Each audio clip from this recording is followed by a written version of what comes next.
Hello students and welcome to chapter number 8. In this chapter we will be discussing employee socialization, orientation, and onboarding. These are very important functions of the human resource development department in any organization, and companies do spend a lot of money and invest a lot of thought and efforts into designing their socialization programs so that their employees can start off very easily in their new roles. So let's see together what are we going to talk about. Okay, so we begin with why do we even do orientation? So what is orientation intended to do? When you are a new employee joining a new organization, you have to have a positive experience from the very beginning. Otherwise, if you have a negative experience and get a negative impression about this new place of yours, you are going to think that, oh, I made the wrong decision. I shouldn't have come to this place. And, from now on, you are going to view everything negatively about this company. So it is important, it is essential that we help you have a positive experience and a positive way of viewing this organization from the very beginning so that you start loving this place and then you can see yourself working here for years to come, and then you can start contributing to our company's success. And to that note, we have to understand that starting a new job can be very stressful because you are, as a new employee, you are thinking, did I make the right decision? I moved from one place to another maybe. I just graduated from college and now this is my future. Did I make the right decision? Is this really the career for me or not? So there's a lot of stress involved. So we have to help you as organization, as an HR development department, we have to help you relieve some of that stress and help you ease into this new job of yours.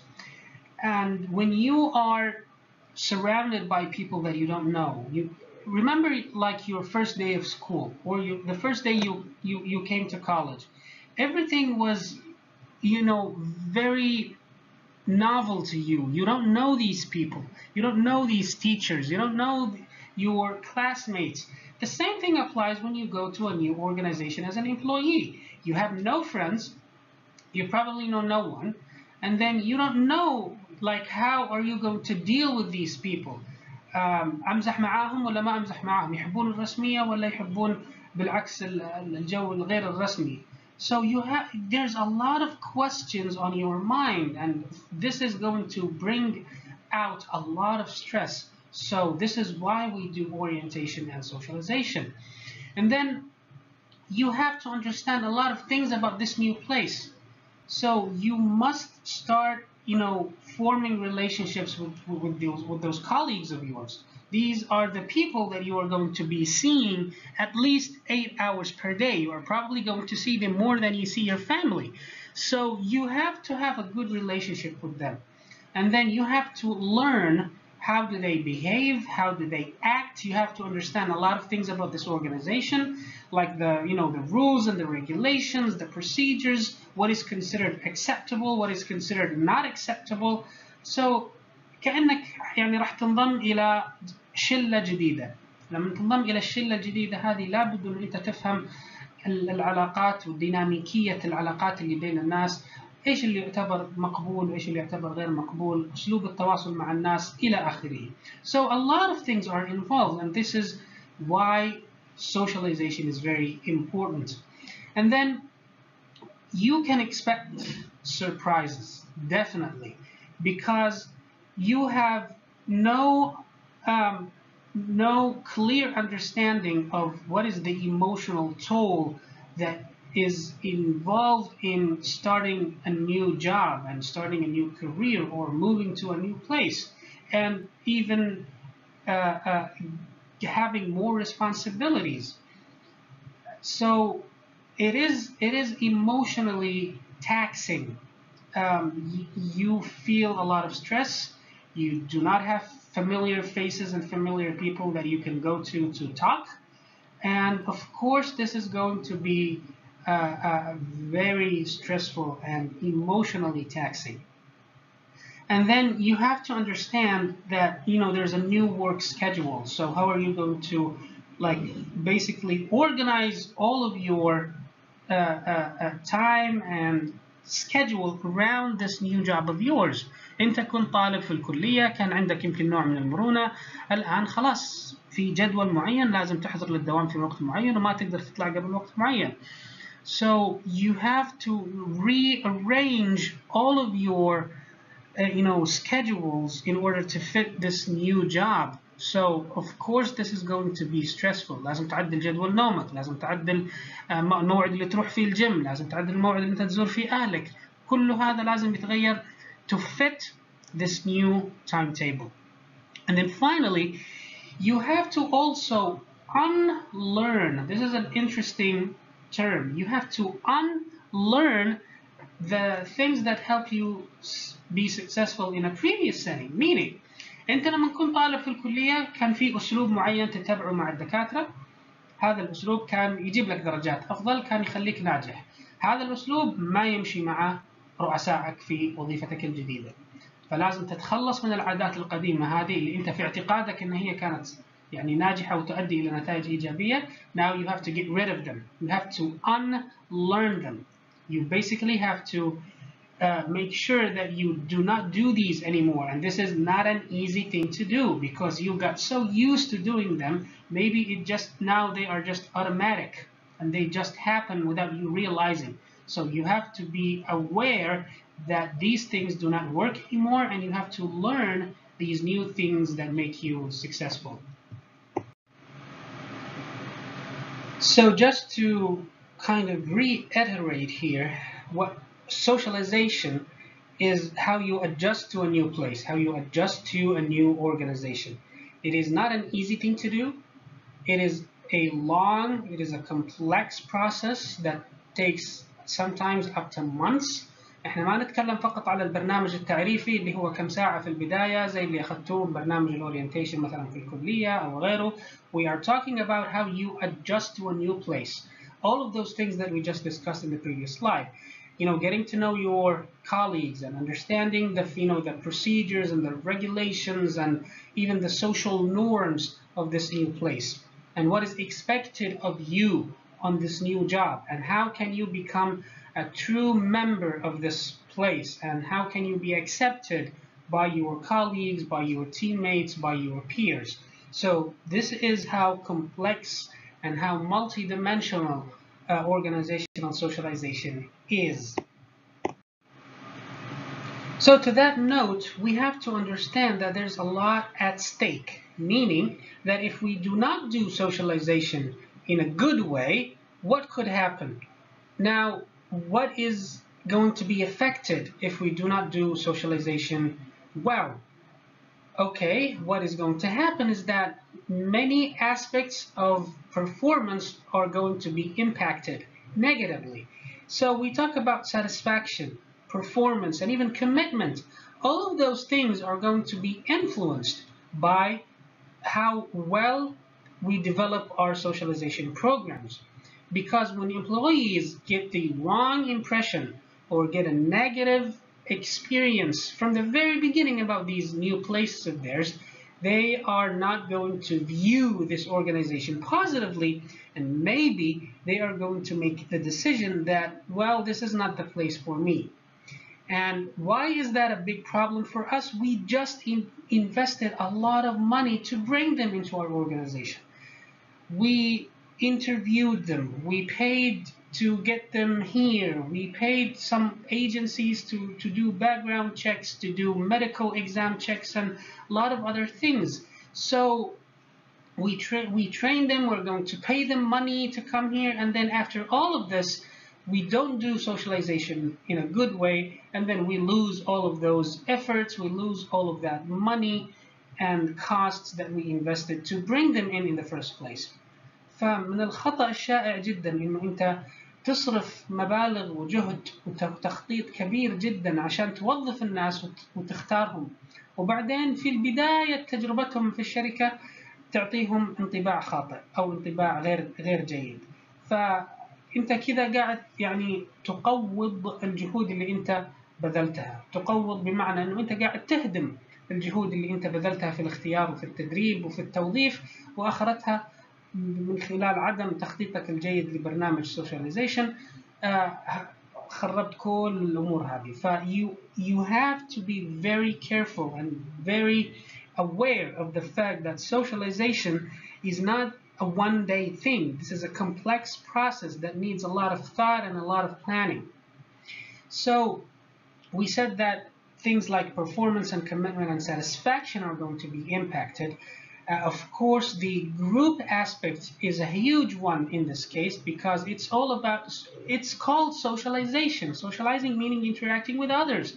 So in order for our employee to start working well, he or she must be accepted by their peers, and he must accept his or her peers.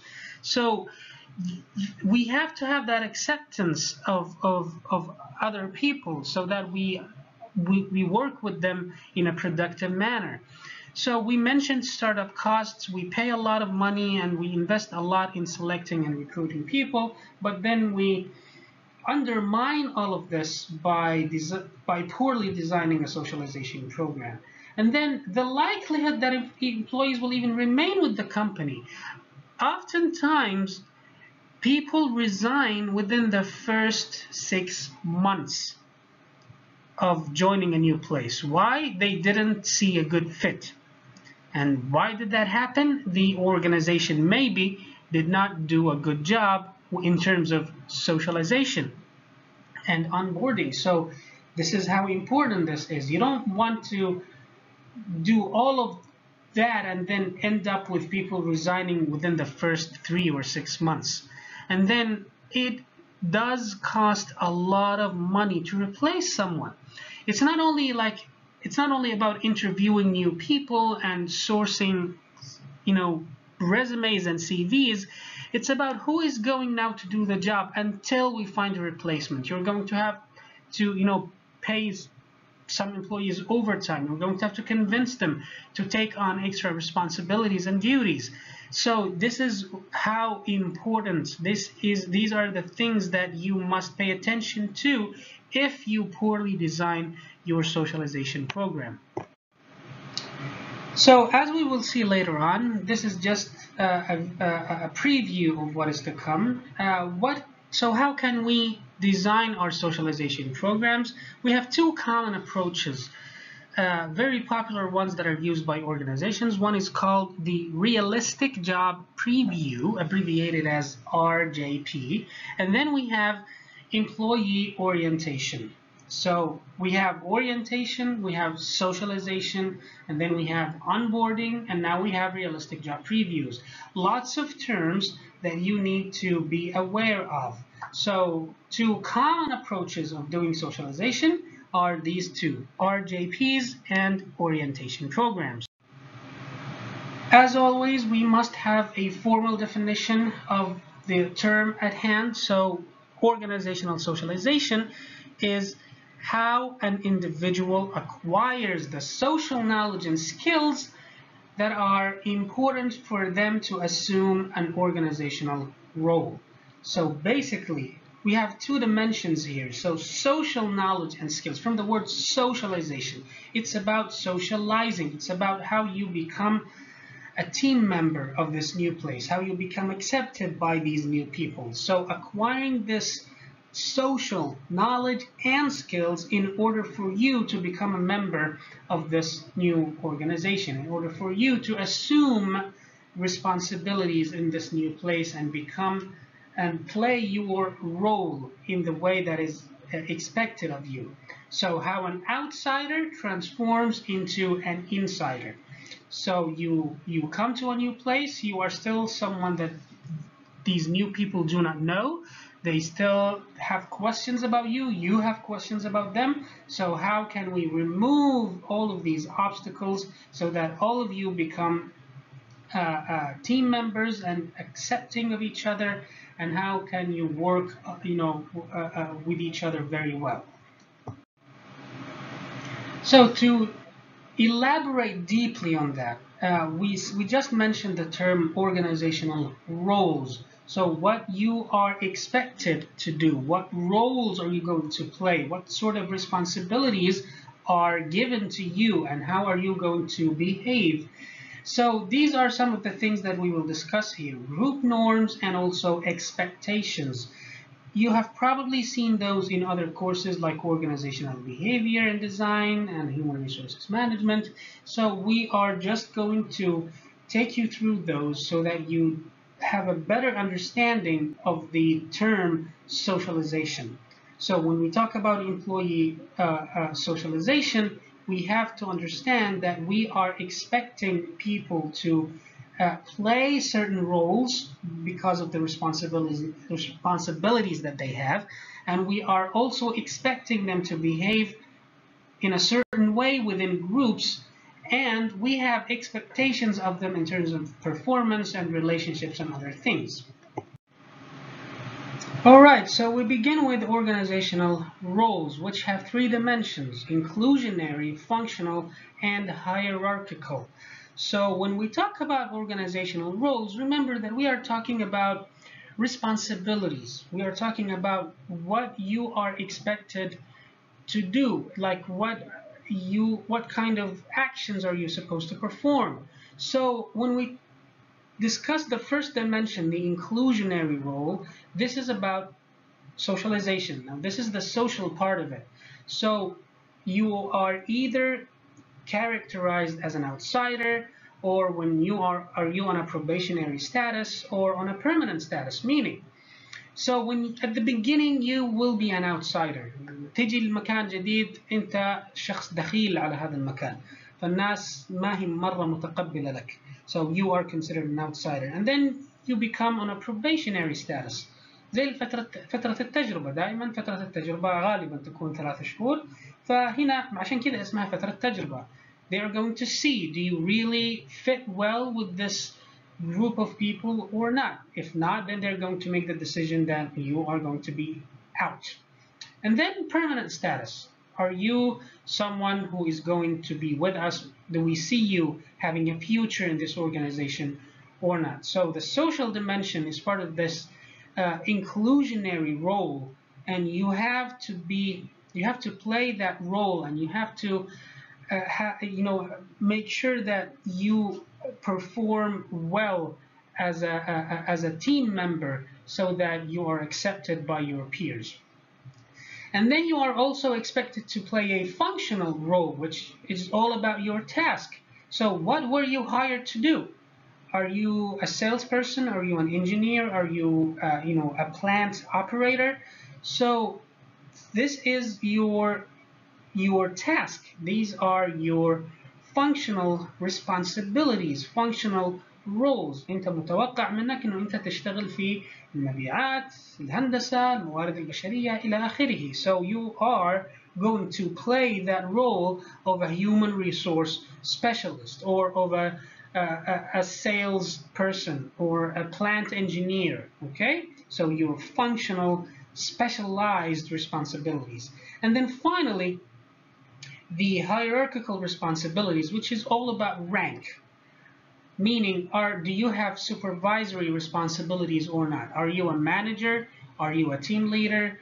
Do you have other people to supervise? ولا أنت ما أنت من فئة المدراء، أنت فقط موظف عادي عندك رؤساء. Okay? So different roles that you have within your organization. You have to be a team member. You have to be accepted by your peers. This is the social dimension, inclusionary role.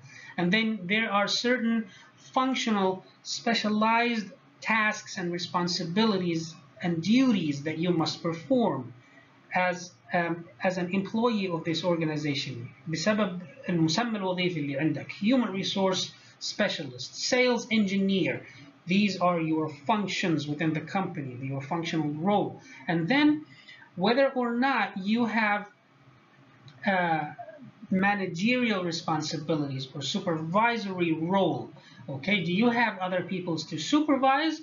وإذا عندك ناس أنت مشرف عليهم كم عددهم، إيش مستواهم إلى آخره، ولا أنت مجرد موظف عادي or you just a regular line employee who have bosses to report to. So that's in general the different roles that you play within your organization. So now that we have gone through organizational roles, we have to make sure that we pay attention to certain things. One of them is how well did we inform you of those roles? So this is now our job. This is our responsibility as a company, as an organization. So we have to tell you about your inclusionary role. We have to tell you that about your functional role, that these are your responsibilities. You were hired here as a recruitment specialist, أخصائي توظيف. هذه مهامك كأخصائي توظيف. Your functional responsibilities, your functional role, if you remember. And then we have to tell you even about the social aspect, like كيف طريقة العمل هنا، أسلوب التواصل مع الناس، هل العمل فردي ولا جماعي، وكيف الطريقة الأمثل للتواصل مع الناس إلى آخره. We have to tell you and inform you about this, about these roles and about this inclusionary part, the social aspect. And then we also have to tell you about those rank responsibilities. إيش مسؤوليتك تجاه رؤسائك، أو إذا أنت توظفت كمدير أنت إيش مسؤوليتك تجاه موظفينك والناس اللي تشرف عليهم. So we have to communicate this. We have to explain this to you. This is like a success maker, and it really defines whether or not people are going to have a positive experience about their organizations from the very beginning. We have to tell you this. We shouldn't assume anything. We have to be very clear. And the second thing that we must pay attention to when it comes to organizational roles is, of course, perceptions. Okay, so how do employees see these roles? How did they receive our messages of communication about these roles? Okay, so sometimes they experience role overload. So overload means it's just too much. You are telling me a lot of things, and I think and I believe that this is too much for me to handle. I cannot do all of this. So when we talk about perception, you also have to make sure that you understand that it's not only about how and what you say as an organization, but how the people that receive the messages interpret that message. يعني أحيانا أنت تصمم الرسالة، تصمم الطريقة اللي أنت حتوصل لهم فيها مسؤولياتهم بطريقة كويسة جدا، ولكن still في النهاية هم كل واحد يفهمها بطريقة مختلفة. هذا هو البرسبشن. Okay? كل واحد توصل له الرسالة بطريقة مختلفة بسبب تفسيره هو لها. So this is a problem. So this is a problem that we have to be aware of, so that we try to design our communication in a way that does not create that kind of overload. Okay, we shouldn't tell them a lot in a very short period of time. We have to be simple but clear and accurate as well. And then there's also role conflict. So this is when you receive mixed messages. So when someone tells you something and then other people tell you other things, or when you think that, so I am supposed to do this or that. HR قاعد يقول لي سوي كذا، لكن لما جلست مع رئيسي قال لي سوي شيء مختلف تماما. لما جلست مع زملائي الجدد في صالة الطعام في الشركة قالوا لي لا ما عليك، انسى الكلام هذا كله، الطريقة مختلفة تماما. So now as a new employee, I'm stressful, and I'm now getting mixed messages. So now I don't really understand. في تناقض. There's a conflict between what this party is telling me and what this other party is telling me. Okay, so this is a problem that we must be aware of. And then we also have role ambiguity, and ambiguity is the opposite of clarity. Okay, when everything is just simply not clear. And typically speaking, whenever you join a new place, there is going to be a certain degree of ambiguity. the key here is that there isn't too much ambiguity to the point where you don't understand anything and it becomes very stressful. And even if there is ambiguity, there must be someone that you can go and talk to, or a certain reference or a source that you can go to so that they clear out some of those ambiguities that you have. So overload is when you get too much information sometimes, or when you think and perceive and believe that these are too many responsibilities, a lot of roles that I need to play in this organization. Role conflict is when you get mixed messages, and then ambiguity is when basically I don't understand what is going on. It's not clear to me what exactly do you want me to do. فهذه الشغلات مهمة جدا إن إحنا ننتبه لها، وزي ما ذكرت لكم ما هو فقط كيف أنا أبلغك بدورك في الشركة، لكن لازم أنا كذلك يكون عندي تنبه لكيف الموظفين يفسرون هذه الأمور. So this is what perception is all about. And now with the second fundamental concept in socialization, group norms. So the first one was organizational roles, and now we discuss group norms. So these are the unwritten rules of how you should behave in a group. The unwritten rules of what is considered acceptable and what is considered not acceptable. So this is something that is difficult to learn because, as you can see right in front of you, these are unwritten. So you have to learn them by noticing subtle social cues, and you have to learn them by talking to people and by observing how people behave. And هذه هي القوانين الغير مكتوبة لكيف الناس تتصرف within teams and groups. Like in a certain group of friends of yours, شلة معينة من أصدقائك، عادي جدا أن أنتم تتكلمون بطريقة معينة، تمزحون مع بعض بطريقة خشنة.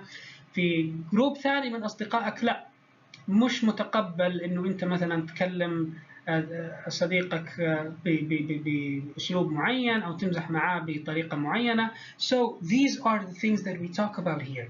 Group norms are these rules of conduct, the unwritten rules of what is considered acceptable and not acceptable. How can you influence or control behavior within a group?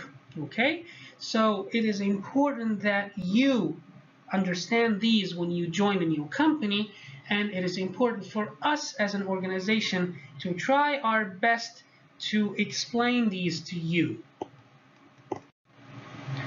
So since we talk about group norms and we talk about behaviors within groups and what is considered acceptable or not, we must also discuss how important some of those behaviors are.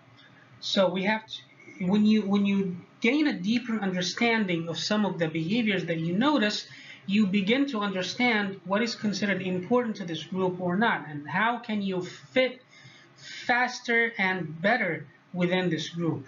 So certain behaviors can be pivotal, meaning extremely important. Extremely important. Certain behaviors that are essential to organizational membership. So certain behaviors are indispensable, meaning that you must perform them or you must avoid them. Otherwise, you are not going to be considered a part or a member of this organization. مثلا مطلوب منك انك انت تساعد الاخرين. هذا البيهيفير هذا السلوك هذا مساعدة الاخرين يعتبر pivotal بالنسبة لي انك تكون جزء من هذه الشركة. Otherwise, people are not going to be accepting of you. So this is just an example. And then you have relevant behaviors. Relevant behaviors are desirable but not essential. They are considered favorable but not very important. So if you do not do them, you will not be considered an outsider. If you do not perform these behaviors, no one is going to be, having some negative views about you. But they're still considered desirable, so you must, push yourself into performing them. And then you have peripheral behaviors which are considered not important. فهنا تيجي المشكلة إنه أحيانا أنت تعتقد إنه أنت فهمت الجروب هذا وتركز إنه هم كل يوم يجيبون قهوة لبعض، خلاص أنا لازم أجيب لهم قهوة كل يوم. فتكتشف إنه هذا ما هو شيء مهم بالنسبة لهم، المهم أكثر بالنسبة لهم هو المساعدة، الفزعة، انك تساعده لما يكون يعني عنده overload في العمل. So you have to understand these behaviors, otherwise you are not going to be accepted by this group and you are not going to become a true member of this new organization. Pivotal are very important, extremely important, essential basically. Relevant are considered okay, are considered desirable, favorable, you should do them. But if you do not really do them, you're not going to be in a lot of trouble. But then peripheral behaviors are not important at all. So whether you do them or not, it's not a big deal. So how is this different from relevant behaviors? When you perform relevant behaviors, you get extra credit, let's say. Okay, you get additional points. But when you do peripheral behaviors, you're not going to get any points at all. So you have to distinguish between these different levels of behaviors so that you understand which ones you should really focus on so that you become a true member of this group and be accepted by this new organization. And finally, with the third fundamental concept in socialization, which is expectations. So far we have discussed organizational roles, we have discussed group norms. Now it is time to talk a little about expectations. So what is an expectation? It's a belief about how likely something is going to happen. How likely something is going to happen. So you have expectations about a lot of things as a new employee, as a newcomer to this new place. So you have expectations about your company, and also the company has expectations of you. So we must pay attention to this aspect. So expectations can encompass, can include, can entail behaviors, feelings, policies, attitudes, etc. So you are expected to behave in a certain way. You are expected to obey, or obey is a very harsh word, but to adhere to certain rules and regulations. You are expected to have even certain types of attitudes, and you are also expected to be a well-functioning member of this new organization. And you, as a newcomer, you have expectations about how you are going to be treated.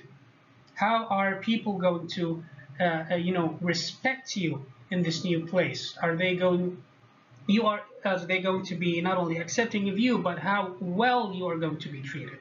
And then what you are going to be asked to do. يعني أنت لما توظفت وقعت العقد كأخصائي توظيف، أنت كان عندك توقعات إنه أنا كأخصائي توظيف راح أسوي المهام التالية، راح أسوي مقابلات وظيفية للناس، راح أفرز السيفيات، راح أوقع العقود إلى آخره. So these are some of your expectations. فتيجي المشكلة فين؟ لما التوقعات اللي عندك تكون مختلفة تماما عن الواقع. تكتشف إنه مهامك الوظيفية كأخصائي توظيف ما لها علاقة في أي شيء. ما لها علاقة بالمقابلات الوظيفية، ما لها علاقة بفرز السيفيات. تكتشف إنه أنت شغلتك لها علاقة بالسيستم فقط. إنه أنت تعلن الوظائف على موقع الشركة و that's it. So now there's a mismatch between what you were expecting and what is happening. So now things become more negative for you. And then you also have expectations about how you are going to feel in this new organization. أنا أفترض أني أنا تخرجت من الكلية وحتوظف في شركة معروفة، أتوقع أني أنا راح أصير يعني أحس بإحساس إيجابي دائما، أحس أني أنا راح يكون عندي fulfillment and I feel positive about myself and I feel that I am a productive person and effective. يعني مشكلة لما يصير توقعاتك عن الأحاسيس الإيجابية هذه العكس تماما. تيجي للمكان الجديد تكتشف أنه أنا ماني حاس بالشعور الإيجابي اللي أنا كنت أبغاه. And then a lot of other things are also involved. So expectations are definitely important, and you have expectations, the company has expectations. The problem is that when those expectations are mismatched, when there's a mismatch between what you were expecting and what is actually happening in reality. And now let's get technical. So let's talk about the content of socialization. So if you are going to design a socialization program, these are some of the elements that you must focus on, that you must make sure that you include in your program. So we begin with the stage of preliminary learning, initial learning, الأولية. Okay, so you have to focus on certain aspects so that your employees understand exactly what to do before they even come to this new place, before they even come and join and start their first day at this new place. There's the discovery part, so that you have to communicate to them and you have to make it clear to them that learning is necessary. لا يصير انه لا انت عادي ما شاء الله عليك حتيجي وحتفهم الشغل على طول. No, they must understand that they have to put some effort into learning about this new place, learning about roles and norms and expectations and tasks and so on. And then they must focus also on what to learn and who to learn from. What to learn, you have to tell them that you need to understand about 1, 2, 3, and 4. You need to understand about your roles, your responsibilities. You need to understand about groups. You need to understand about, tasks and what is expected of you, and so on. And these are the people that you can go to learn from. You have to tell them about those things. They have to learn about these aspects before they even come and start their job, so that they have now some of the tools that they need to start performing. And then they have to learn about the organization in general. عن تاريخ الشركة, عن the goals, the values, the policies of the organization. They have to understand that this new company appreciates certain aspects, certain work attitudes, certain work styles, and some of the other styles and approaches are not really acceptable. So an overall picture of this new place. And then an important part, group norms, is definitely important because there's a focus nowadays on teamwork. ما في أحد يشتغل لحاله. كلكم حتشتغلون within groups. So you must tell them that you have to learn how to function in a group. You have to learn about values. You have to learn about norms. You have to learn about, what is considered acceptable or not, communication styles, and so on. These are important aspects of socialization programs. You have to ensure that you emphasize this to your newcomers. So that was the preliminary learning stage, and now we become a little bit more deep when it comes to job responsibilities, so the functional part. So how are you going to perform your job? We have to tell you about this. We have to tell you how you are going to do your job. What are the necessary, the important skills and knowledge and abilities and etc. that you need to have in order to perform that job? And at the beginning, typically what companies do is that they see, do you have really what it takes to do that job? If not, then maybe we should give you some training. اوكي احنا وظفناك كاخصائي توظيف، انت عندك كل المعارف والمهارات اللي تحتاجها، لكن اكتشفنا انه انت ما تعرف تستعمل سيستم الشركه لانه هذا خاص فينا احنا كشركه فقط. So now we understand this, and now we have to tell you that you have to learn about this. We should give you some training about our system. So now we give you the tools that you need in order to perform your job. And then finally, personal learning. So you should learn more about yourself by performing this job, by gaining more experience, by interacting with others. You should now know more about yourself and understand yourself better. So you start having a better idea of your self-identity. Who am I exactly? Am I something who is really interested in careers and formal jobs, or maybe not? You have to have a better understanding of your expectations, okay? And then things like self-image and motivation. What keeps me going? هل لما السوبرفايزر يعطيني مثلا إطراء ومدح أمام الناس هذا is this something motivating for me؟ ولا أنا لا أشوف إنه لما يعطيني overtime وفلوس أكثر this is more motivating for me. So you learn more about yourself.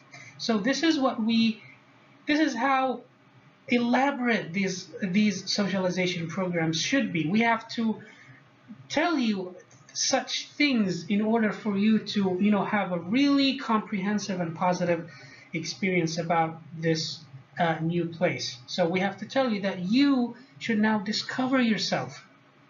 This is now the time for you to learn more about yourself. Okay?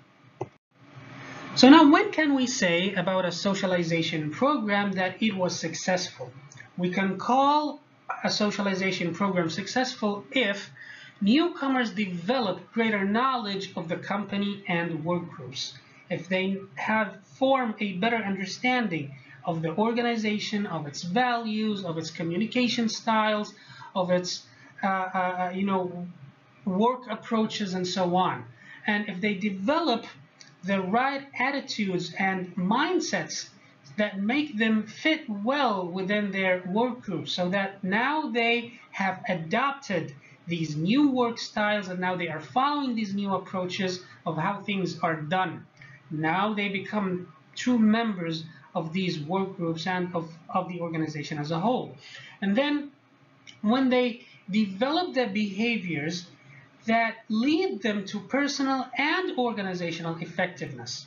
So when they develop these right actions, when they perform these behaviors that make them effective as team members, as members of the organization, and as an individual. So when they develop all of these, when they have the right now attitudes, when they follow the right behaviors that are expected of them, when they now fit well within their work groups, when they understand the organization better, now we can say that we did a good job in our socialization program. And to the contrary of that, when is a socialization program unsuccessful and what can it lead to? It would result in unmet expectations. زي ما ذكرنا في شريحة سابقة, this is a big problem because now you have big understanding of this new place. I think that this place is going to make me the best employee in the world. I think I'm going to have the best experience and I'm going to make lots of friends. And then you come to the real situation and these are exactly the opposite. When you have unmet expectations, you are going to feel stressed out, you are going to have negative thoughts, and then of course you are not going to perform well. And this can lead to dissatisfaction. You are not going to feel satisfied about this job. And when people are not satisfied, they do not perform well, they have a lot of stress, they might end up just leaving the company. Or worse, like sabotaging the company, doing things that actively hurt the organization. There's going to be a lack of commitment if our socialization program was not successful. So you are not going to be much motivated in staying in the company or even putting forth some effort into learning those behaviors and attitudes and work styles that make you a better organizational team member. And then finally, turnover. This is when basically people resign and leave, or when people unfortunately just get fired because they do not fit well within this company. فهنا مشكلة كبيرة جدا لما أنا صرفت عليك كل التكاليف هذه وفي النهاية في فترة التجربة 3 شهور أقول لك مع السلامة.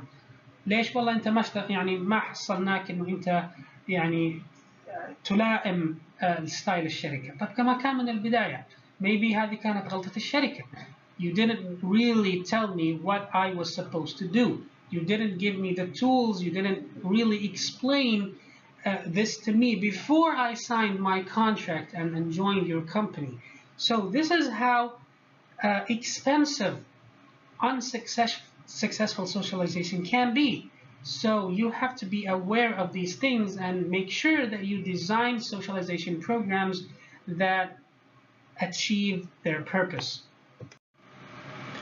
Here we are going to discuss the stage models of socialization. So let's take a look at how are we going to organize this socialization program. So what kind of different stages does the employee go to when they are joining a new organization? So the first thing they pass through is called the anticipatory stage. So it comes from the word anticipation. When you are anticipating something, you are excited about it, kind of, you are trying to expect and guess what's it gonna look like. So this is happening before you even join the organization. When you are still maybe applying to the company, when you get the first call from the company that you're going to please come for an interview. So employees would form some sort of ideas and impressions about what does it look like to be a member of this organization. تخيل انه جاك اتصال من شركة معينة، شركة سابق مثلا ولا شركة ارامكو، تبدأ انت تتخيل كيف العمل في هذه الشركة، كيف الستايل حق الناس. So all of those anticipations and expectations that you begin to form in anticipation of joining the company before you even join it. And then the second stage is called the encounter stage. So this is when you start making a formal commitment to join the company. This is when you, for example, accept the job offer. So after passing all the interviews and assessments and things, and you accept the offer that you received, so now this is called the encounter stage. And now you pass as an individual from the inclusionary boundary from an outside environment, meaning now you are being accepted as someone who is going to be a member of this organization, at least formally. So now you have an ID, or now you have some sort of formal agreement or a contract that says that you now are a member of this organization. So legally, you belong here. So now you start discovering what the company looks like on reality. So now you start, answering some of those questions that you had in mind. So these are the beginning two stages of socialization. You start before you join the company with anticipations and ideas and expectations about what's it gonna look like. And then the encounter stage, when you make a formal commitment to join the company, where you now legally a member of this organization, and now you start having some of your questions answered. And then now you are a new employee. So now you begin accepting the norms and the values of the group that you work with. If you are someone who works in the HR department, so now these are your teammates. And now you are a member of a bigger team. That's the whole company. So now you begin accepting those norms. Remember the norms that we talked about before, what is considered acceptable, what is considered not acceptable, communication styles, work approaches, and so on. And then you begin mastering, becoming really good at the tasks that you must perform. Remember we said that you have a functional role. This has to do with your tasks as a recruitment specialist, as a project engineer. So now you become good at the task that you should perform. And then you also resolve any conflict and overloads, any role conflicts and overloads. So when we talked about role conflicts, we said mixed messages. So now you begin understanding what it looks like as you gain more experience and as you interact more with the members of this organization. So now you are a new employee who who starts getting into the actual work environment, and you become a true member of this bigger entity. And then as an employee, if you pass through all of this, and we do a good job of designing our socialization program, now you're going to be more satisfied. So this is why this is important. It's because of satisfaction and commitment and other things that we discussed. So now you should be more satisfied, and you are more motivated on the inside, internally motivated, because now you accept everything, and now you understand what it takes to work with these people. You become more involved on the job, so you become more active at doing your job duties and responsibilities. You perform dependably, meaning you start, working together with other people. So you can now do group tasks and group projects without any issues. And then you also remain with the organization. So things like loyalty, commitment, and we do not sacrifice you for turnover. So that's the ultimate goal, is that we don't just want to keep you working for us. We want you to keep working for us while you are satisfied, while you are motivated, and while you can work well with others. And here we have some information about what do newcomers need. So put yourself in the place of these new people. Put yourself in the shoes, as they say, of others. So when you understand what kind of information that these people need, now from the other side of the coin, as an organization, you now understand what kind of things you should include in your socialization and orientation program. So newcomers need accurate expectations. So when you are an insider, when you are someone who has worked for this company for some time, and you understand now the norms and the values and everything, so you know what to expect from certain situations. You understand that in an event where a supervisor, for example, makes promises, you know what to expect. You know whether this is a real promise or something just to keep you motivated. Insiders have fewer surprises, so you need to be very careful when it comes to shaping the expectations of these newcomers, so that they don't have very high expectations. And they typically, of course, their expectations are going to be different from reality. So this is something that you need to pay attention to. You need to, do not oversell your organization. This is something that sometimes, people do in order to tempt people to get into the company, but then you shock them with the reality of the situation. So try as best as you can not to oversell it, and form accurate expectations of your company. And then knowledge base. So typically newcomers lack the knowledge about history of the company and experience in the setting of certain events.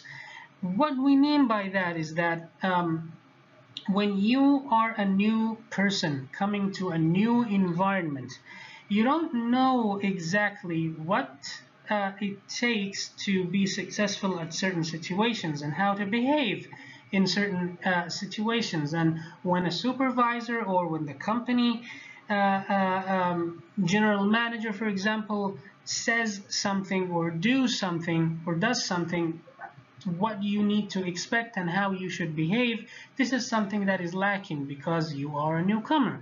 So we need to give you that knowledge. We need to make sure that you understand these kinds of things, so that you are not surprised by multiple crazy events that happens in the company.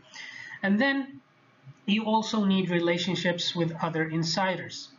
You need to form relationships with others who understand the company better than you. They are going to help you. They are going to, give you the knowledge that you need. They are going to give you advice. They are going to give you support. They are the ones who are going to help you make accurate judgments in certain events and situations.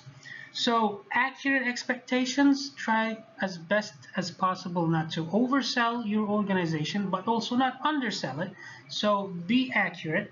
And then knowledge base, try to give them the knowledge that you need about history and past events so that they are not surprised by what's happening. And then try to make any effort in order to help them improve their relationships with others. And this is why lots of companies have established something called a buddy system, like a friendship system, where when a new person comes to the company, they would pair them with another colleague and tell them that, you know, this is the person that you need to go to. He is going to be your guide. He is going to be your go-to person whenever you have questions. So when you understand that this is what newcomers are lacking, then you can design and develop a well-rounded socialization system. And here we have one of the most common approaches to socialization and orientation programs, and that is called the RJP, the Realistic Job Preview. From the name itself, we give you a realistic preview about the job. We tell you exactly what you need to expect. We show you what the job looks like. So now, how is this important and how is this helpful? We have a number of different mechanisms here that shows you exactly why is the realistic job preview a good tool to use. It vaccinates against unrealistically high expectations. So now imagine this situation. You are a fresh graduate and you have been hearing about this big company called SABIC. So you have unrealistically high expectations. Once I go to SABIC راح أحصل شركة رهيبة، راح أحصل موظفين كلهم محترفين، راح أحصل بيئة عمل من أحسن ما يمكن. So these are very high expectations. We do not want you to be shocked when you come and see the reality. Even though this might not be a bad company, but you have set very high expectations, unrealistically high. So by telling you exactly what the situation looks like and by showing you how does it look when you become a member of this company, we now try to make you shape and form more accurate and more realistic expectations. It's a good tool for self-selection, meaning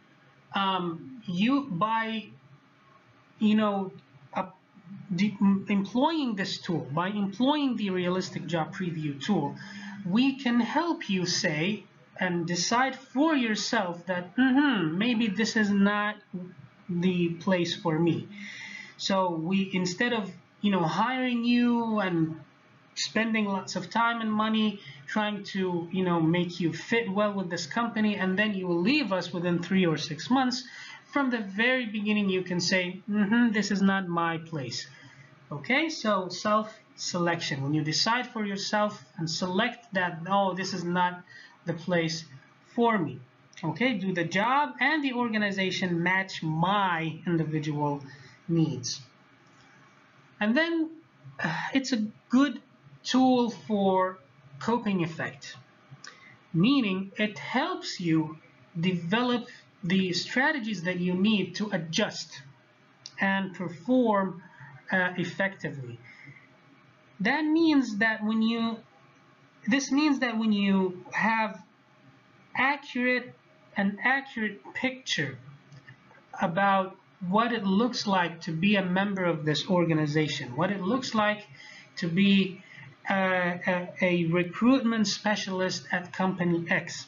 When we tell you exactly what your job looks like from 7 o'clock to 4 o'clock, now you understand that, okay, because of the circumstances that I'm going to be working under, I need to develop these skills. I need to be, for example, more resilient, I need to work harder, or whatever. So we help you develop the mechanisms you need to adjust and cope.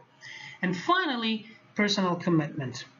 When you understand exactly what the situation is about, when you know what it feels like and what it looks like to become a member of this organization and this team, now we are trying to help improve your personal commitment to the job and to the organization. So the realistic job preview is an interesting and excellent tool that you can use in order to help newcomers better understand and maybe even make a decision earlier on not to join your organization.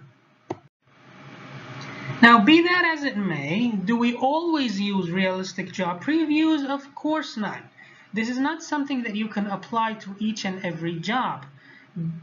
One, because it's a little expensive. Two, it is time consuming. And three, maybe it's just not that necessary. So you have to understand that there are certain circumstances where a realistic job preview can be much more beneficial. So when do we use it? When candidates can be selective about offers. So when you have a highly qualified person that you know for a fact that he or she has different job offers from different organizations and you really want them. So to show them that we are committed and we are, a company that understands your needs, you can,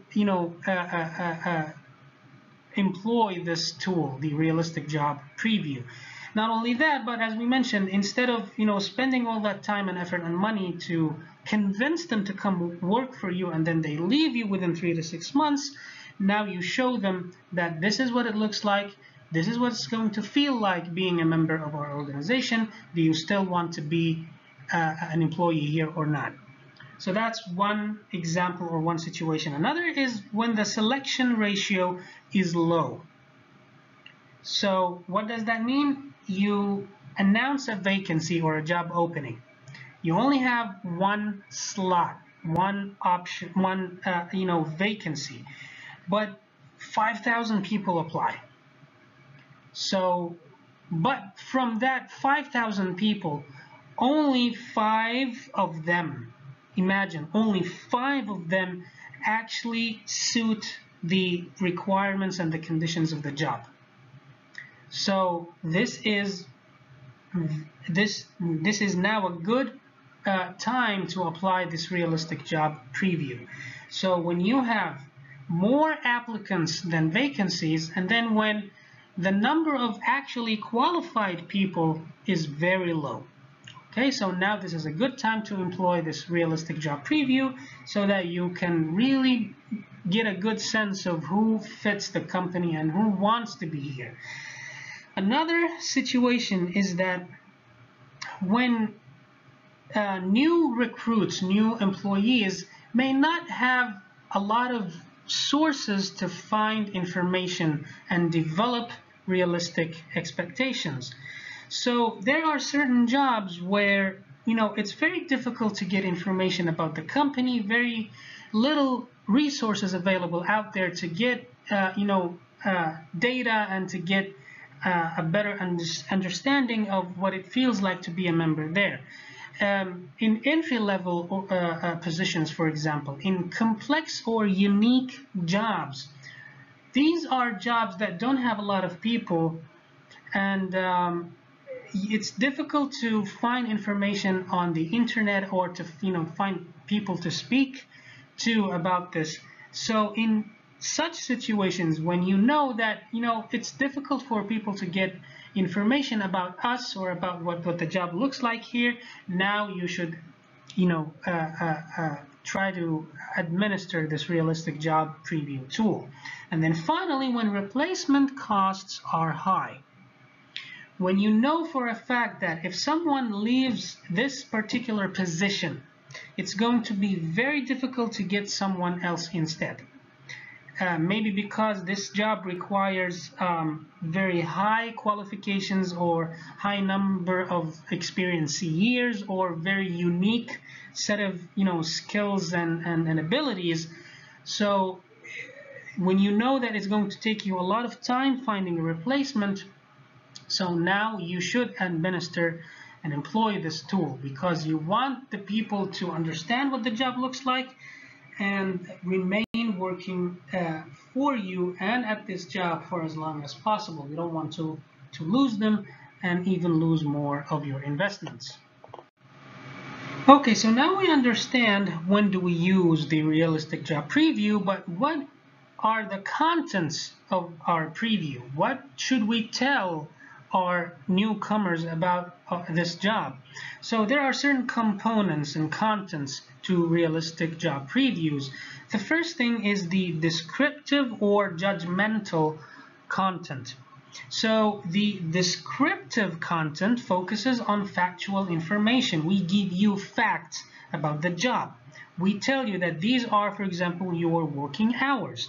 We tell you that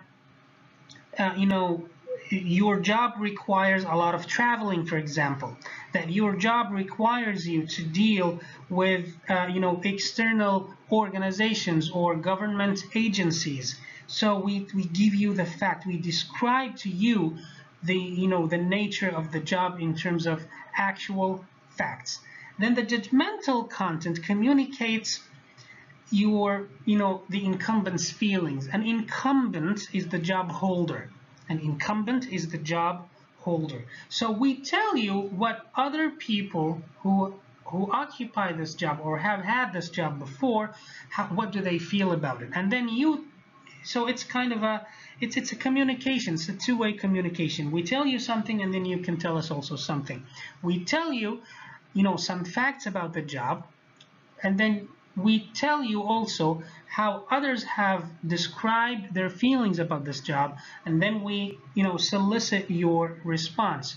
What do you feel about this job now that you know that it requires a lot of traveling? What do you feel about this job now that you know that it requires a lot of communication with governmental offices?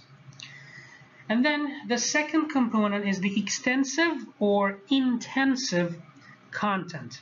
So the extensive content is everything, all pertinent information, anything that has to do with the job. We tell you a lot of things. We tell you that the job, maybe this is a new position that has been created only recently, or maybe this is a position that was previously under another department and now it has moved to this department, and so on. And we tell you like what kind of systems you're going to use, how many people you are going to work with, how many meetings you're going to have, and so on. Then an intensive content, this implies selective information that is presented more briefly and forcefully. Intensive, mukathaf, okay? So it's a little bit more brief, but we need to tell you, we need to be very firm when it comes to what kind of things that we need to tell you. We need to be very accurate, yes, but we don't want to put you off. نبغى نصير دقيقين جدا في وصفنا للوظيفة، لكن ما نبغى كذلك إنه إحنا نصير سلبيين جدا. لابد إنه إحنا نمسك العصا من النصف، فبالتالي نعطيك معلومات دقيقة صح، ولكن ما نحاول إنه نعطيك المعلومات بصورة سلبية، أو نضعها في إطار إيجابي، بحيث أنها تصير فعلا وسيلة لإغراء الناس أن هي تعمل في الوظيفة هذه وليس تنفيرهم. So extensive and intensive. So we need to describe the job in terms of facts. We need to communicate some feelings about it. We need to convey and deliver all the information about the job, and we need to tell you about this in a way that is positive. And then the degree of content negativity, as we just mentioned. So should it be very negative or should it be highly positive? Of course, as we mentioned, it needs to be somewhere in between. So the source of the message,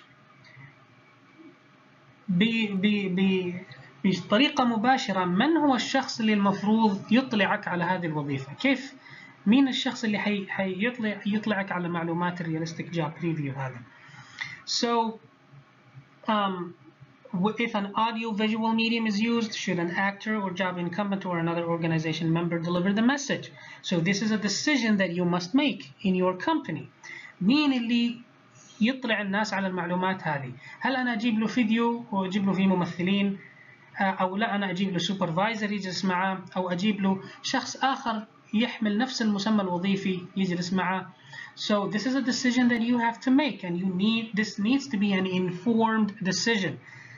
This must not be something that is made arbitrarily بطريقة عبثية أو اعتباطية. لابد إنه هو القرار هذا يعني you weigh the pros and cons.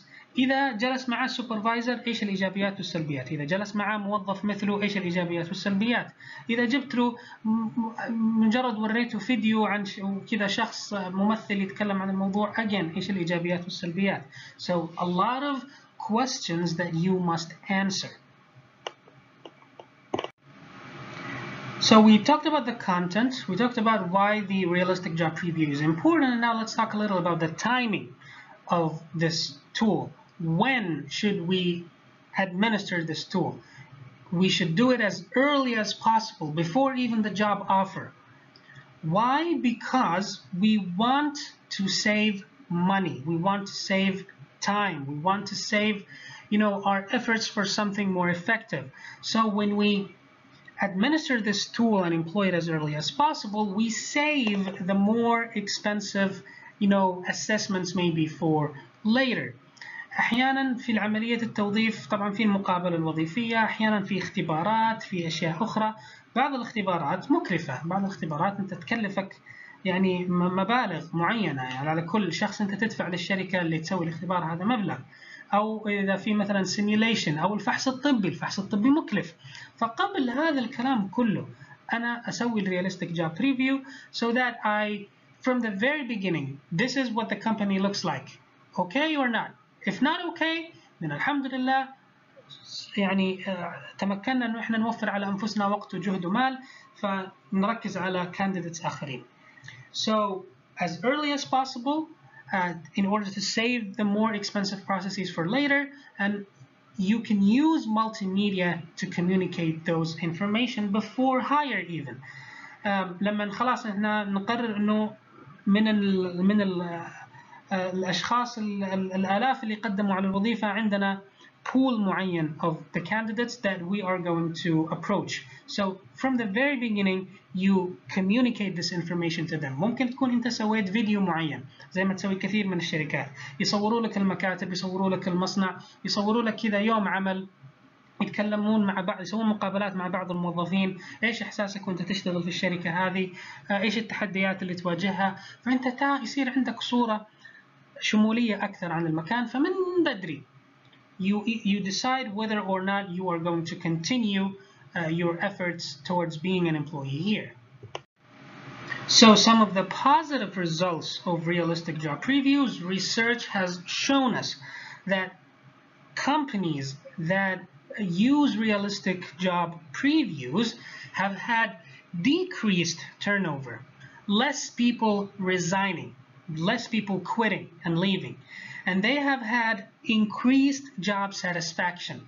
When they do these employee surveys, companies that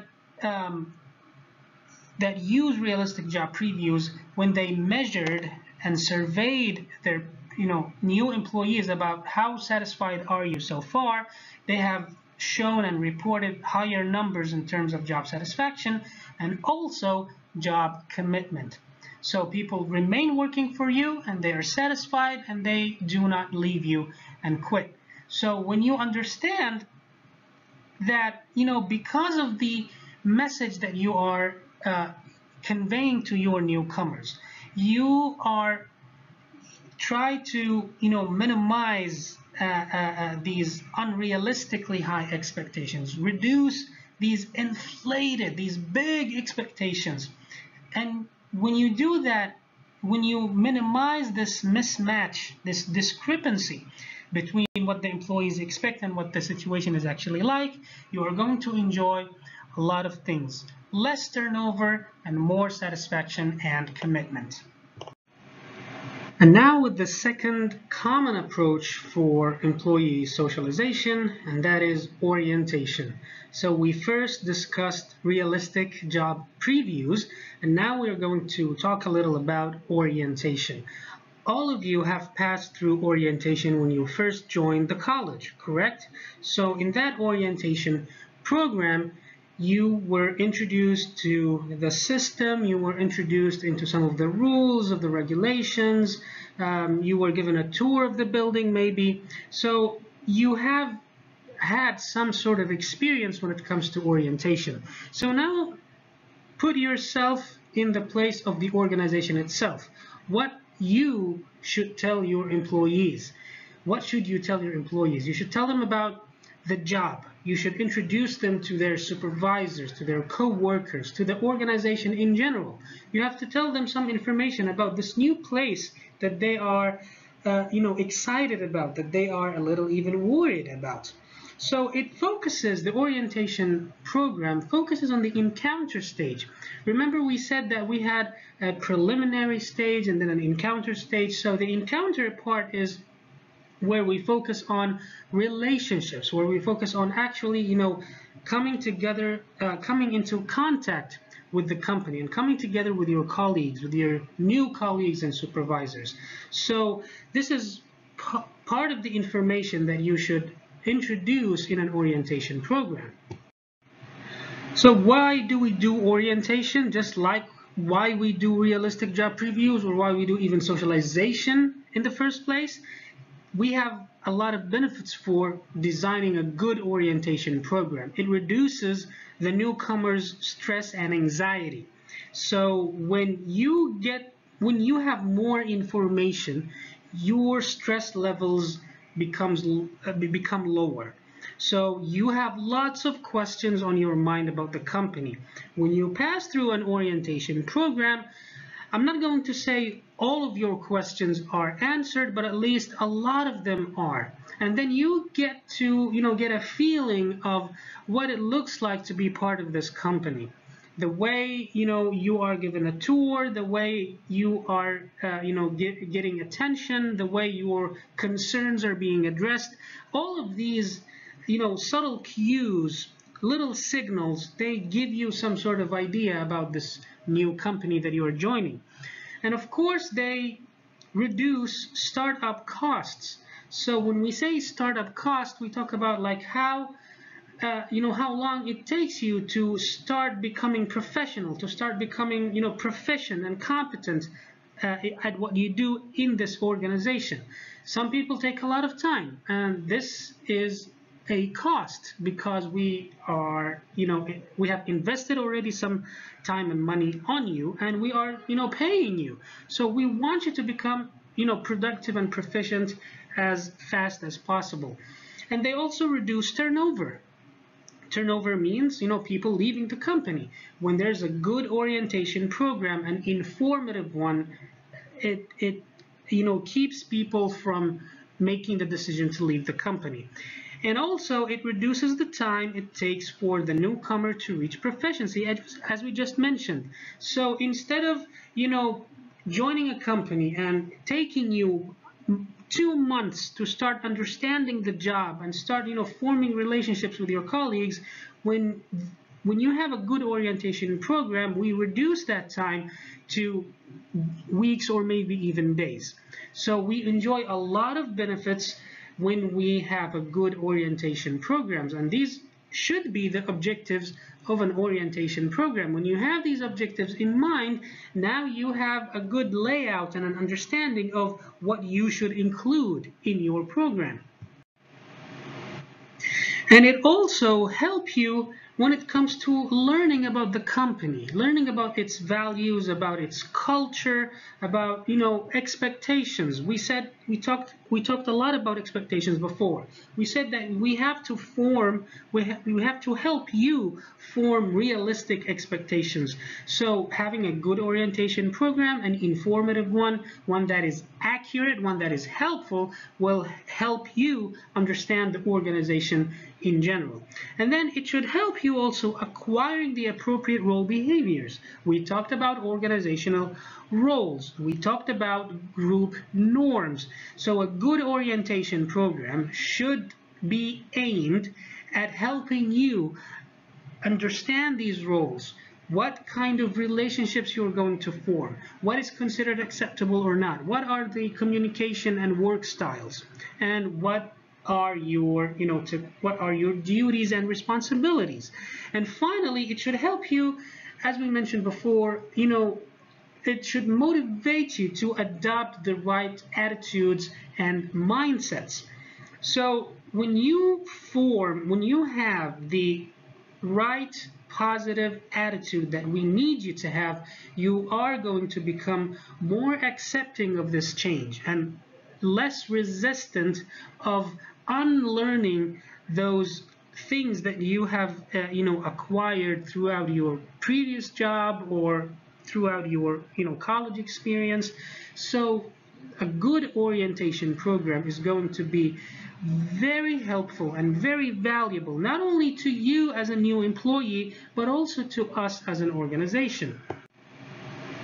So we have discussed some of the objectives, or let's say the positive aspects about orientation programs. Let's talk a little about its contents. What should we include?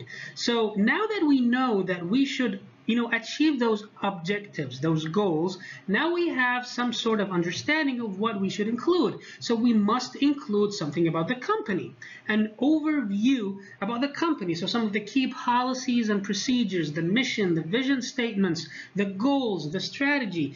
We have to inform these newcomers, these new employees, what our organization is all about. How does it work? Where did it come from? Some history maybe, and some of the major policies and procedures. What is considered acceptable or not? When like a code of conduct, we need to tell you about that ethics code, about the ethics conduct in our organization, so that you understand how things work around here. And then we should tell you more about the things that you need to know about. We should give you information about compensation and benefits. معلومات عن الرواتب، عن المميزات الوظيفية من البداية، من الأورينتيشن. لازم نعطيك إيش سياسة الرواتب، لازم نعلمك عن البنفتس، عن المميزات، هل في سكن، هل ما في سكن، التأمين الصحي، في لكم خصومات معينة مثلا في النادي الرياضي أو غيره. All of those things are good information that employees should know about from the beginning, so that you get them excited about coming here. And then you should tell them information when it comes to safety and accident prevention. ما في أي مكان حتنضم له إلا لازم يتكلم لك على السلامة والأمن بشكل عام. كيف تتصرف في حالة حريق، كيف تتصرف في حالة لا سمح الله كارثة، كيف تتصرف في حالة إصابة عمل. So you have to tell your employees from the very beginning about safety, because accidents can happen at any time. A crisis or a disaster can strike your company at any time. So you must have your employees prepared to respond to being in such situations. You have to tell them about employee, or as the book says, union relations. We typically in our country we do not have unions, but we have to tell our employees about things like labor law, عن قانون العمل مثلا، عن موضوع الإجازات، موضوع الإجازات المرضية إلى آخره. And then also about the physical facilities. We have to tell our employees in the orientation program that these are the facilities that are available to you in the company's location. لازم تتعلمهم عن المرافق اللي موجودة عندك في المبنى. هنا مكان صالة الطعام، هنا مكان مثلا المصلى، هنا مكان صالة الاستراحة إلى آخره. هنا بتروح عشان إذا تبغى تصور أوراق، هنا بتروح إذا تبغى تسوي شيء آخر. So a lot of you have to tell them about this new building that they are going to be in for a very long period of time during the day. And this is just a slide to sort of explain the previous one. So why do we need to tell our new employees during orientation about our mission, goals, and vision, and so on? Because it's going to reinforce those organizational values. It's going to help you adopt them and accept them earlier on. When you understand that this is the goal of this company that you're joining. This is the vision of the company that you are becoming a member of. These are the codes of ethics and codes of conduct, and this is what our culture looks like. When you know all about this, you are going to be more understanding of what this company is all about, and then you become more accepting of it, and you start being affiliated with this organization. You start feeling that, yes, I do remember. You start feeling this association with the organization. And then, of course, we need to tell you about compensation and benefits, because we need to address these concerns of yours. مثلا طيب انتم متى تدفعون الرواتب؟ مثلا ندفع الراتب يوم 27 في الشهر. طيب يعني انا الان انضميت يوم 25، هل معناته اني انا حستلم مبلغ في يوم 27 ولا ما راح استلم الا الشهر القادم؟ وهل معناته ان الشهر القادم راح تحسبوا لي فيه اليومين الاضافيه هذه؟ هذه الأسئلة تدور في ذهن كل موظف جديد. So we must address them earlier on. تخيل أنت لما يجيك موظف أصلا انتقل من منطقة إلى منطقة، جاك من منطقة الرياض ولا من المنطقة الجنوبية ولا من المنطقة الغربية وجاء اشتغل عندك هنا في مدينة الجبيل، ما زال أصلا مسكين يبحث عن سكن، ما زال يمكن قاعد يأثث شقته، ما زال كل الأمور غريبة عليه، غالبا يكون في شوية في وضع مادي صعب في البداية. So you need to be aware of those issues. You need to answer these questions earlier on. So what is the role of the different people involved in orientation? مين الأشخاص اللي لهم علاقة في orientation, and what does each and every one of them do? Now, the person who has the most probably pivotal role, we have seen the meaning of the word pivotal before. Pivotal means extremely important, essential, absolutely necessary. So, and that person is the supervisor. The supervisor provides factual information and realistic performance expectations. When you sit together with this new boss of yours, he or she should tell you a lot of facts about the job. راح يعطيك صورة واقعية جدا واضحة جدا عن الوظيفة. مش بس كذا، هذا الشخص اللي راح يسوي لك التقييم السنوي مستقبلا، فهو اللي لما تفهم بالضبط كيف يفكر، ايش توقعاته، ايش يتوقع بالنسبة للأداء وبالنسبة للشغلات اللي انت لازم تقدمها كموظف. Now you have a better understanding. So, but we are saying that this is from the orientation. لازم يكون جزء من الorientation جلسة مع السوبرفايزر, so that they can tell you more about what you are expected to do. So also the supervisor emphasizes the employee's likelihood of succeeding in the organization. When you arrange such a meeting between new employees and their supervisors, you are telling them that we want you to understand exactly what you are required and expected to do, and we want you to become successful, and this is why we are letting you discuss this with the person who is going to evaluate you. And then it also encourages newcomers' acceptance by co-workers. The supervisor is the person who encourages that, is the person who is going to take you by the hand and introduces you to your new colleagues. راح ياخذك السوبرفايزر يعرفك على زملائك ويقول لهم جانا زميلكم الجديد فلان الفلاني، انا متاكد انه هو راح يكون اضافه ممتازه للتيم حقنا، وانا متاكد انه انتم راح تساعدوه. He or she can encourage others to be accepting of you. So this is why the supervisor's role is extremely important. He or she is the one who provides these facts. They emphasize your likelihood of being successful, and they help others accept you faster. Additionally, the supervisor does a lot of things when it comes to orientation. supervisors should provide training in job specifics, or at least arrange for it. Meaning انت توظفت هنا كأخصائي توظيف، تعرف معلومات كثيرة عن التوظيف لكن ما تعرف تستخدم مثلا السيستم حق الشركة. So now that I know this, it is my responsibility as a supervisor to provide that training for you. I should also help you, ease into your new role. So instead of just, dumping all the responsibilities suddenly on you, I should be aware that you are still coping, you are still adjusting, still finding your way, still learning about this new place. So I should ease on the demands, at least at first. I should still probably challenge you.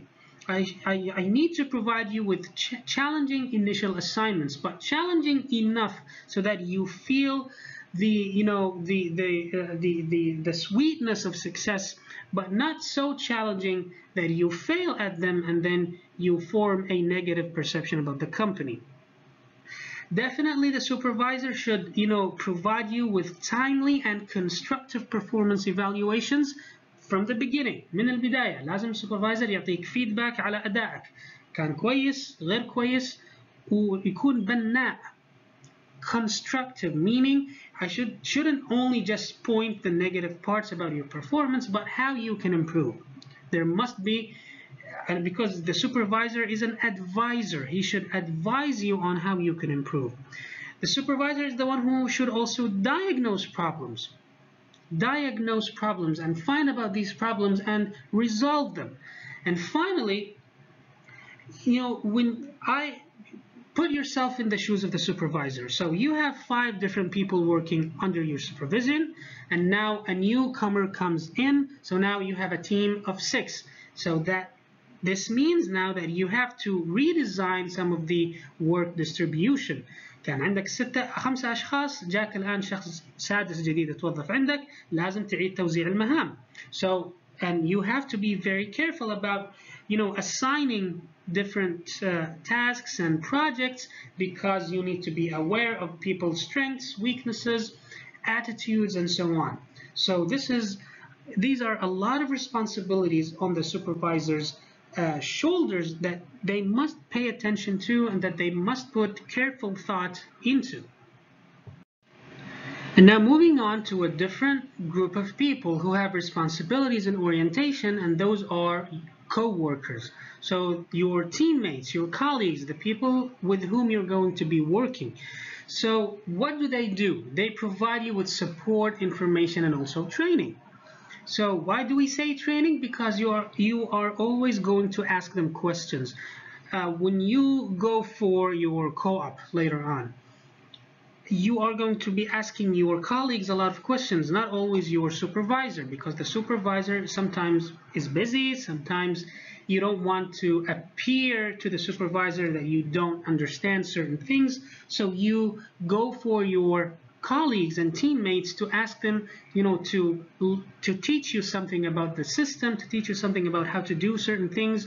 So this is why they are very important in orientation. They would also help you learn the norms of the workplace. Remember, we talked about group norms. So they are the ones who are going to tell you, oh, this is considered okay, this is considered not okay. هذول الأشخاص اللي راح تشتغل معاهم هم اللي راح يقولوا لك لما تتعامل مع الرؤساء لازم تناديهم مثلا بألقابهم الرسمية، أو العكس يقولوا لك لا احنا متعودين جدا نتكلم مع رؤسائنا بأسمائهم الأولى يا أبو فلان من غير أي ألقاب. So they are the ones who are going to tell you about the norms of the workplace. راح يقولوا لك مثلا لا عادي جدا لو جيت الدوام بدون شماغ وعقال مثلا. These are the norms of the workplace. And who tells you about this? Your co-workers. They act as buddies and mentors. They become your friends, and they mentor you, meaning they provide you with advice. They provide you with advice on how to carry how to carry yourself, how to conduct yourself in a meeting, for example, what you are expected to do in a presentation, and so on. Another group of people who have responsibilities in orientation is the HRD staff, the Human Resource Development staff. What do? They are the ones who design and supervise this entire thing. They are the ones who design this, orientation program. هم اللي يقررون هل السوبرفايزر يتكلم ولا لا. هم اللي حيقررون متى حيكلمك السوبرفايزر، يجلسون مع السوبرفايزر يقولون له ايش يقول للموظفين الجدد and so on. So they are the ones who lay out the entire thing. They produce or obtain materials. So لما جيتوا انتم مثلا للكليه غالبا وزعوا عليكم زي الكتيبات او البروشور عن حقوقك كطالب، عن بعض يعني questions and answers. So they are the ones, the HRD staff, the HRD department is the one who is responsible for that. They are the ones who are going to design those brochures, booklets, manuals in order to, for you to have some sort of, reference to come back to whenever you have a question. They also conduct training sessions. If you need some training on certain aspects, these are your people. These are the ones who are going to arrange for that. They are the ones who also design and conduct the evaluation study. Evaluation of what? Evaluation of the effectiveness of the orientation program itself. احنا دائما قلنا we don't, after we complete any training course or any initiative in the organization, it doesn't stop there. We have to do evaluation always. There was an entire chapter in our course dedicated to evaluation. So we have to evaluate the effectiveness of our program to see, did we do a good job or not? What can we improve? And then part of our responsibilities as HRD people is to conduct some of the orientation parts ourselves. So we are the ones who are going to tell these newcomers about, the regulations, about the policies, procedures, compensation and benefits, employee rights. So all of those things are communicated to the new employees to the newcomers by the HRD staff. So definitely the human resource development people have a huge responsibility of overseeing and designing this entire thing from A to Z. And now also you, the newcomer, the new employee, you also have a responsibility in the orientation program. Yes, you do have a responsibility. What you should do, you should be an active learner. You should be someone, you should, become a student all over again, because you are being given lots of information. You have to take notes. You have to, be an active listener. You have to ask clarifying questions so that you truly understand this place, so that you truly understand your new responsibilities, roles, group norms, the culture of the company, so that you can become a proficient and competent member of this new organization. And here are some of the things that you need to avoid when you are designing your organization's orientation program. You need to stay clear of too much emphasis on paperwork, meaning oftentimes orientation get lost when it comes to filling out lots of forms. تيجي انت موظف جديد، عبي النموذج هذا عشان بيانات التواصل. عندنا نموذج ثاني عبيه عشان بيانات العنوان، وعندنا نموذج آخر عبيه عشان الاتفاقية اللي بينك وبين الشركة. So it becomes a lot of paperwork. So avoid that. Make it more about the individual. Make it more about communicating a message that we are trying to help you succeed. We are trying to help you become a member, become a true member of this organization. Avoid information overload. Don't give them too much information in a very short period of time. In a 1-hour session, for example, you need to be very selective of what to tell them. Prioritize information. Tell them the most important things first. Imagine yourself in their position. What would you, as a new employee, want to hear first? And then also avoid information irrelevance. Do not tell them about things that they don't need to know. Tell them only things that are important to them at this stage. So when you are a new person joining a new organization, you want to know about your compensation, meaning your salaries. You want to know more about the facilities of this place. You want to know more about what you need to do in order to start working and so on. Of course, avoid scare tactics. Do not play that role where you tell them that, well, if you don't succeed then you can just leave, here's the door. هذا الاسلوب القديم هذا انه اللي بيشتغل عندنا اهلا وسهلا والله يحييه، واللي ما بيشتغل عندنا الباب يفوت جمل. هذا شيء يفترض انه انت تتفاداه على الاقل في البدايه. You don't want your new employees to form a negative impression about your company.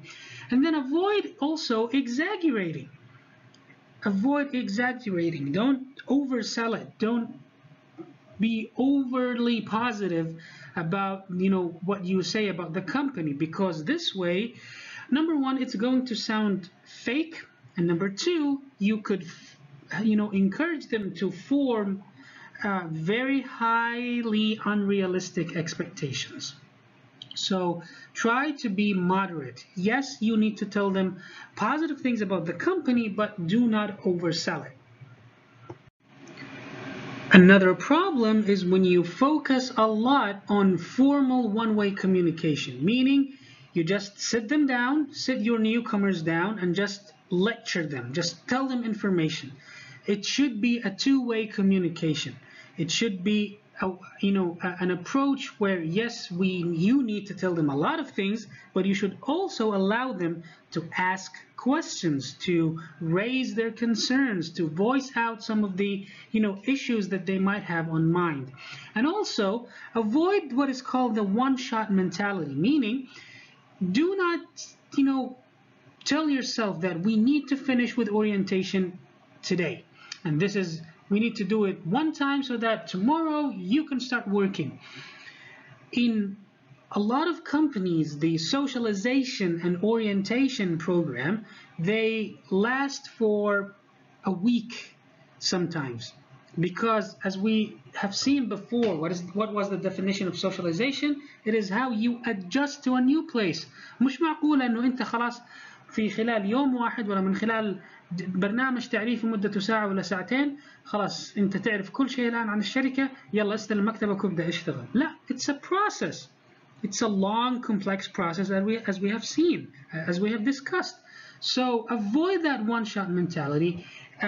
Make your program last longer. And because you want to avoid too much information, you want to make it a really helpful and valuable program. And then a problem with orientation programs is when you do not have any evaluation. مع أي تجربة في الشركة، أي تدريب، أي حاجة تسويها في الشركة لابد يكون في تقييم للفعالية، تقييم لهذه الحدث اللي انت سويته، هل هو كان فعال، هل أدى الغرض المطلوب منه أو لا, so that you know what mistakes were made and how can you avoid them in the future. And a problem is also lack of follow-up.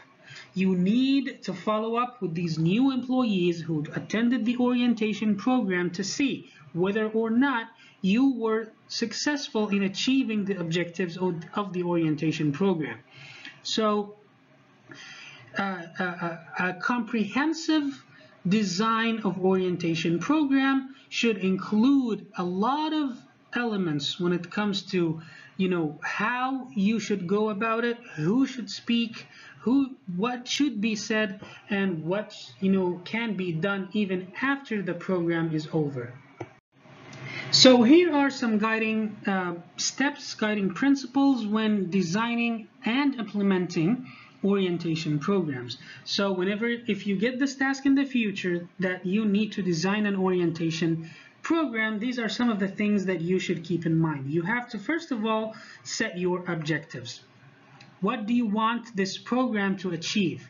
Once you are done with this program, what do you want your newcomers to have achieved and to have known? And then you have to, of course, to form what is called a steering committee.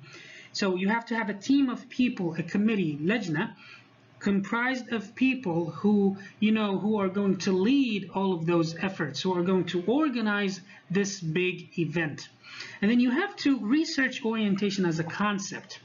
You have to do your homework.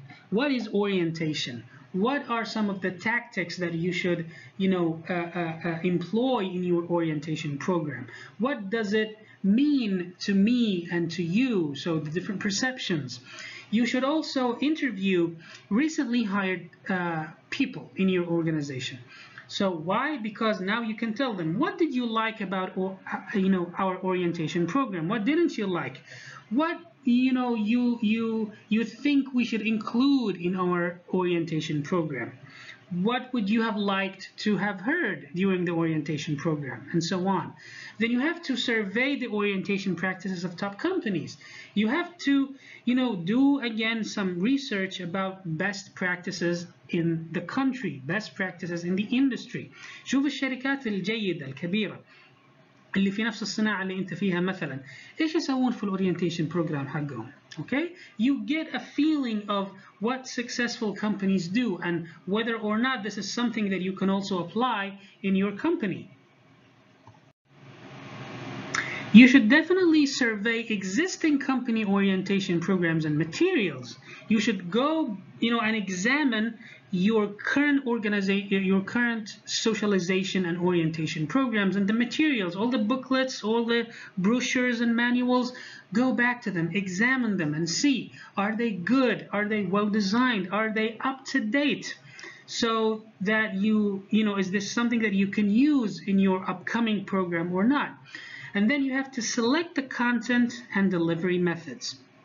So what exactly are you going to tell these newcomers, and how? The delivery method. Am I going to tell them in a lecture in a big hall where I'm going to invite everyone to speak? Am I going to tell them this through a video? Am I going to send them something through email?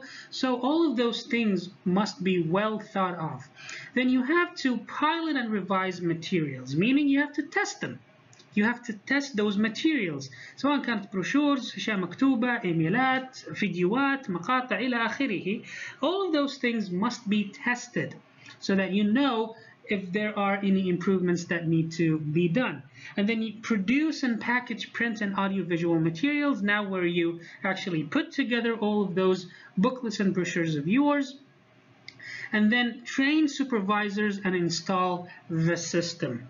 Meaning, so that you have to train your supervisors on how to administer this orientation program, and if there are any technical aspects of the system, these must be also addressed. سواء كان مثلا الاورينتيشن يصير عن طريق الاونلاين او عن طريق اي حاجه اخرى, whatever requirements must be provided beforehand so that everything goes as smoothly as possible. And now with the final part of our chapter, common design elements, meaning some of the big components when you are designing an orientation program, some of the bigger elements of a successful orientation programs that you need to be aware of, that you need to include in your design. So well-run orientation programs are run on a need-to-know principle, meaning we have previously discussed something called a need to know and information irrelevance. We said that this is something that you need to avoid. So only tell your newcomers what they need to know. Avoid things that are unnecessary and irrelevant, and do not tell them too much about their jobs and the company. You need to make sure that you give them exactly the right amount of information that they need to know in order for them to start becoming members of this new company. And also, you need to understand that this is not a one-shot kind of thing. This is not a one-day event.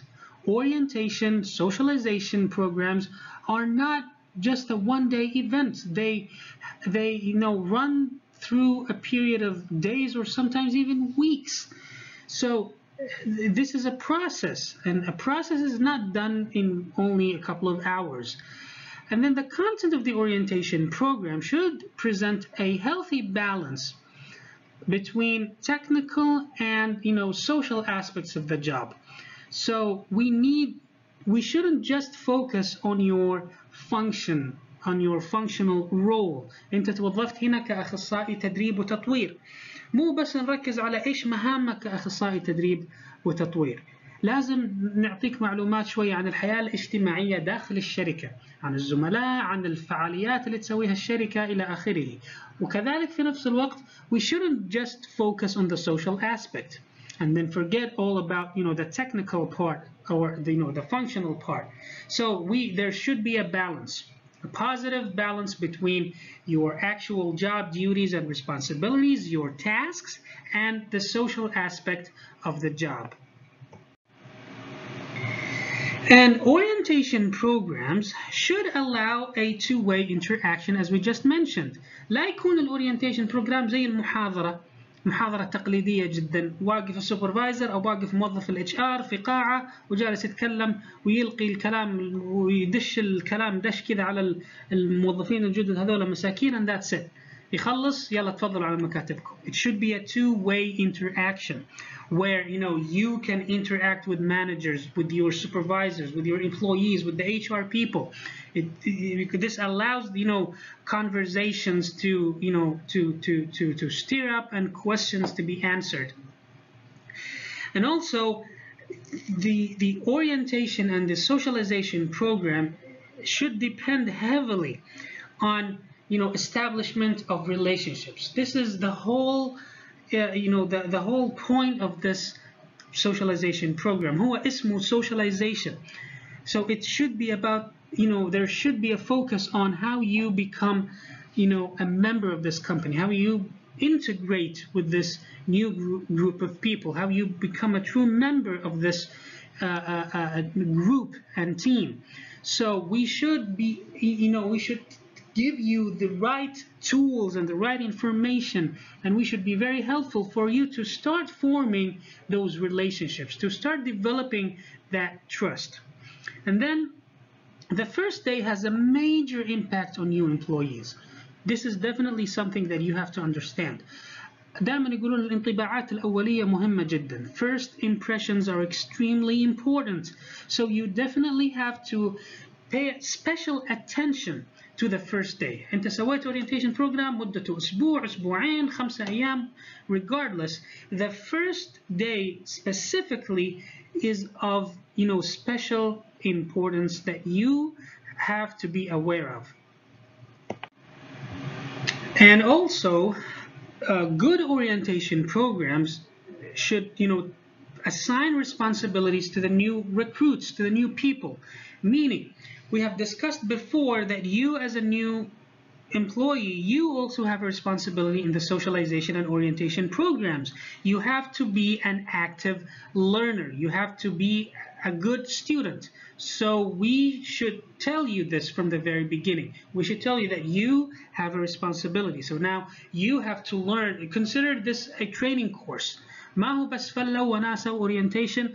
Consider this a training course where you must take notes, where you must listen carefully and ask clarifying questions and so on.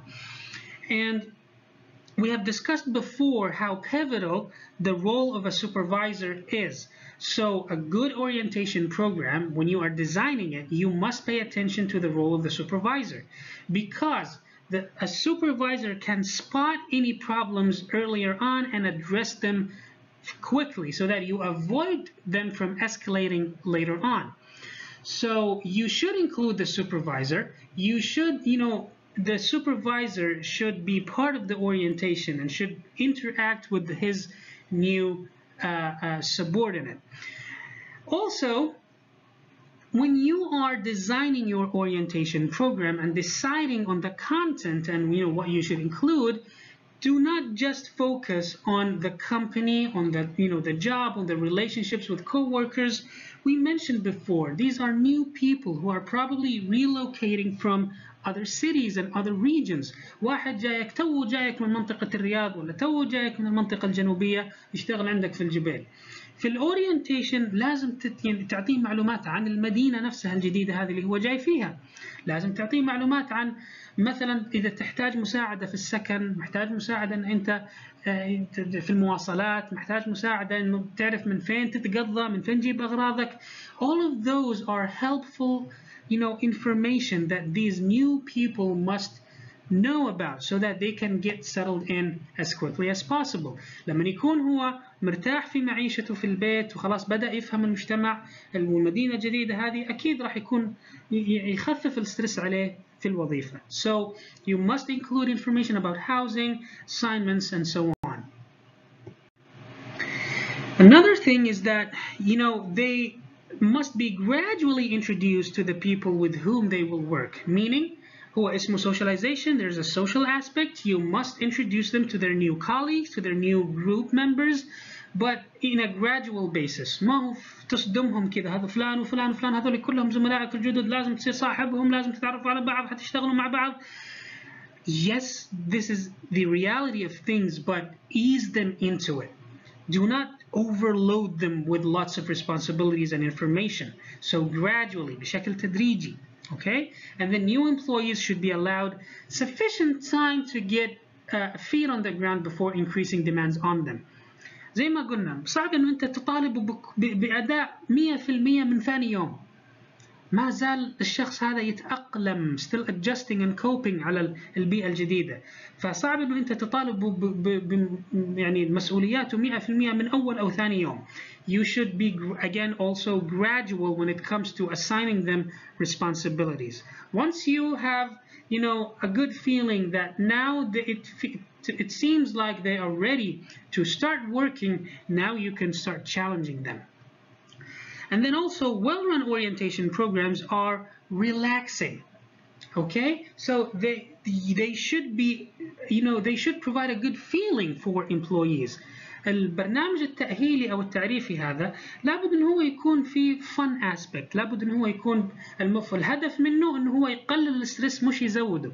فأنت كيف ممكن تزود الستريس؟ too much information, negative tone. So the focus should be on celebrating your achievements. فرحانين إنه أنتم انضميتوا لينا، إحنا جدا مبسوطين إنه أنتم أصبحتوا جزء من شركتنا، نهنئكم إنكم أنتم يعني تفوقتوا على كل المقدمين على الوظيفة وجيتوا عندنا. So adopt that sort of positive tone. They decrease anxiety, not increase it. زي ما قلنا احنا المفروض ان احنا نقلل التوتر والقلق عفوا، مش نزوده. So we do not overload you with information. And then they also seek to create positive attitudes. لازم انه احنا نوصل لك فكرة جيدة عن الشركة، ونحاول ان احنا نخلي فكرتك عن الشركة فكرة إيجابية مو العكس. So this is how how you should think when you are designing your orientation programs. You should include lots of elements to ensure that the objectives are actually being met. And finally, organizations should regularly and systematically diagnose the needs of new recruits and evaluate the effectiveness of those programs. Meaning, once you are done delivering the program, مش معناته إنه الوظيفة هنا انتهت. لا, you have to go back and evaluate the effectiveness of this program. What went well, what went wrong, how can we improve it, what things we need to avoid, and did we actually address all of the needs of these newcomers and these new recruits. And then finally, you can add new topics and issues to the orientation program when you need. This last phrase, peripheral parts of the orientation program can be pruned. We have seen before that peripheral means unimportant. So unimportant parts can be pruned, meaning they can be reduced, they can be cut away, they can be avoided. So make sure it's a need-to-know basis that you are only telling them important information that they must know in order for them to reduce their stress levels and they start becoming productive members of your team. So this concludes our chapter. It's a lengthy one, but it talks about a very important responsibility of human resource development staff within organizations. Thank you very much for listening, and I'll see you on the next chapter.